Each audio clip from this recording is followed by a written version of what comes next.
વાત કરીએ સુરતની તો માંડવીમાં વીજ વાયર ચોરની ટોળકી ફરી સક્રિય થઈ છે।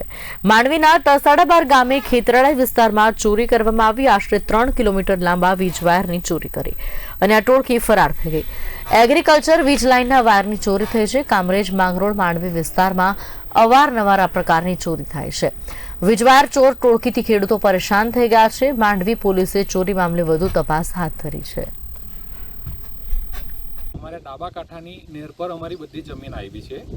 હવે એ જમીન પર ઓછામાં ઓછા 50 ટીસી છે અને 101 કનેક્શન છે। હવે એ લાઈન અમારી આખી જે હાઈ ટેન્શન લાઈન આખી 3.5 કિલોમીટર તેમાં 32 પોલ આવે છે એ આખી ચોરાઈ ગઈ છે। એ અમે જીવીબી વાળાને ફરિયાદ કરી છે ને એનું અમને જેમ બને તેમ વહેલું વીજ પુરવઠો ચાલુ કરી આપે તેમાં ભાતની રોકવા છે ને શેરડી રોપવાની હવે ચાલુ થવાની છે। એટલે આટલું થોડુંક તાત્કાલિક ધોરણે કરી આપો તો વધારે સારું। વીજ પુરવઠો મને જલ્દી મળે તેટલું વધારે સારું।